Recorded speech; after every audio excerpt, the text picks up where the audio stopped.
Ever notice how, like, in the movies, they always get oxygen toxicity wrong? It's Mhm. never as simple as just ripping off your mask at depth and freaking out. Right. It's way more subtle and honestly way more dangerous. Yeah. And that's why, since we're all about diving safely with EAN kicks here, today we're going deep, no pun intended, on oxygen exposure underwater. Okay. Because it's not as easy as just breathing. Right? Yeah. It gets kind of complicated when you start messing with pressures and how our bodies react to different gas mixtures the deeper we go. Yeah, absolutely. So let's try to unpack this a bit. What do we need to know about oxygen partial pressure? Okay. Like, why does it change as we go down? Okay. And how can we use that knowledge to, not end up having a bad day? Yeah. So you need oxygen to live, of course. But here's the thing. How much oxygen is safe at the surface is totally different from what's safe when you're down diving. Right. And that's where partial pressure comes in. Okay, so this is where it gets a little bit tricky for me. How does oxygen actually change at depth? Okay, so think of it this way. At sea level, air has about 21% oxygen. And the pressure is 1 atmosphere, right? That's like our comfort zone. Yeah. But as you go deeper, as you descend, that pressure increases. Right. And so does the pressure of every single gas that we breathe, including oxygen. Oh, okay. It's kind of like you can think about squeezing a sponge. The deeper you go, the more pressure and the more water that sponge is going to absorb. Okay. So it's the same concept. That makes sense. So more pressure equals a higher concentration of oxygen in our system. And to calculate that, it's actually a pretty simple equation. Oxygen percentage multiplied by the pressure at depth. Okay. So for example, let's say you're using EAM by 40. Okay. So that's 40% oxygen. Right. Imagine you're at, let's say, 10 meters. The pressure there is 2 atmospheres, 1 from the air, and then 1 from that 10 meters of water on top of you. Right. You multiply that by the 40% oxygen in your EAN mix, and you get an oxygen partial pressure of 0.8 atmospheres. Wow. I'd never realized there was so much math involved in diving. Yeah. But this is fascinating stuff. So am I going to have to, like, carry a calculator with me or something? Do I have to be a math whiz to figure this out on a dive? No, not at all. This is the beauty of dive computers. Right. They're amazing tools. Your computer's going to be constantly calculating your oxygen exposure, keeping you within those safe limits. Thank goodness. But just like you want to understand things like nitrogen absorption, grasping this idea of oxygen partial pressure, it's really crucial for any responsible diver. Yeah. Knowing the why behind the safety guidelines is key. Right. So it's less about me actually, like, doing the calculations myself and more about just being aware of all the factors that are coming into play. Precisely. Okay, so speaking of safety guidelines, there's this thing. It's called the 1.4 rule. Right. And that sounds pretty official. It is. It is.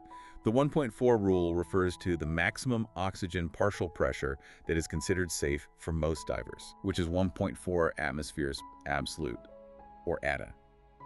Staying below that limit is what helps prevent something called central nervous system oxygen toxicity, or CNS toxicity for short. Okay. And trust me, that is not something you want to experience. CNS toxicity, the 1.4 rule. Yeah, it's kind of catchy, right? It rolls off the tongue. Yeah, it's like a secret code for safe diving or something. But no, seriously, this rule is obviously crucial. So what happens if, God forbid, but what happens if we were to go over that limit? So imagine you start feeling disoriented, you lose control of your motor functions, maybe even experiencing tunnel vision. And all of this is happening while you're, dozens of feet underwater. no.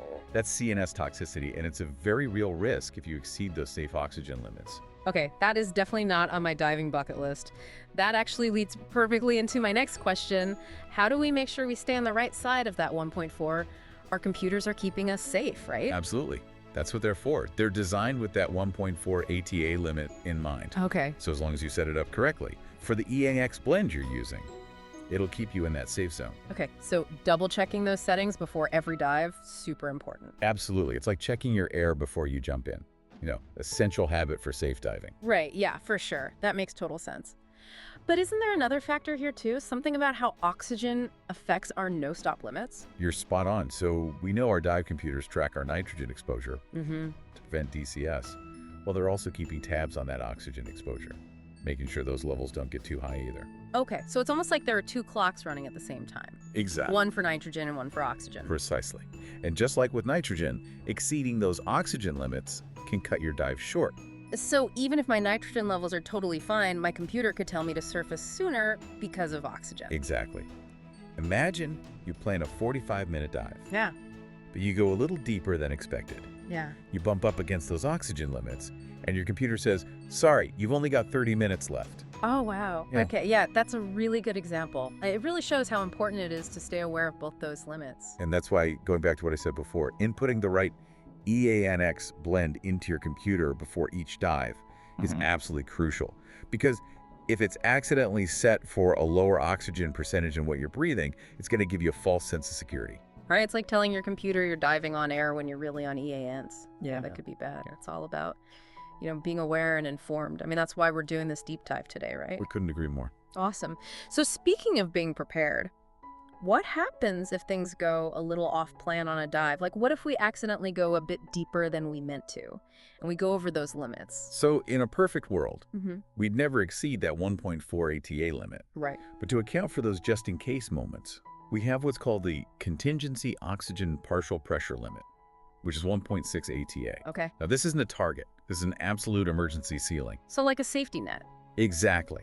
And if you ever find yourself exceeding that 1.6 limit, even for a moment, the protocol is clear. Ascend immediately, but safely. Got it. Okay, so ascend immediately, but safely. Got it. So it sounds like staying aware of those oxygen limits, that's really the key to a safe dive, right? Absolutely. So we've talked about CNS toxicity, and that seems like a pretty immediate, in-the-moment kind of risk. Are there any long-term things we need to think about when it comes to oxygen exposure? That's a great question. Yeah, so there's another type of oxygen toxicity called pulmonary oxygen toxicity. It's a little different from what we've been talking about. Oh, okay, so let's break that down a bit. Pulmonary oxygen toxicity, what is that and how does it relate to the average recreational diver?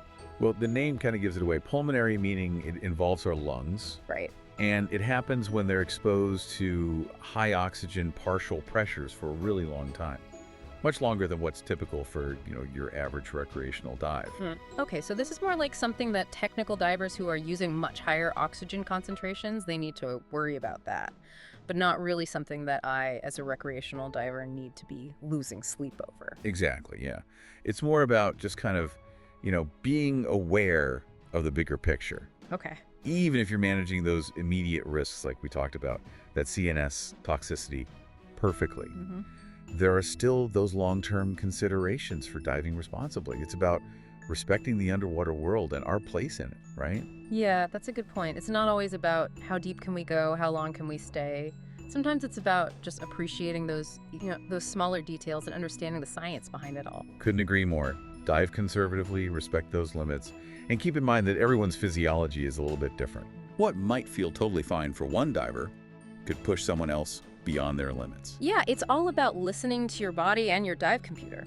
So this deep dive has been seriously eye-opening. I feel like I have a much better grasp on oxygen exposure, partial pressure, all those things that go into planning a safe EANX dive. So as you plan your next underwater adventure, listeners, just remember what we've talked about today. Oxygen, essential for life, but it can get a little tricky down in the depths. Keep exploring, keep asking questions, and as always, dive safe.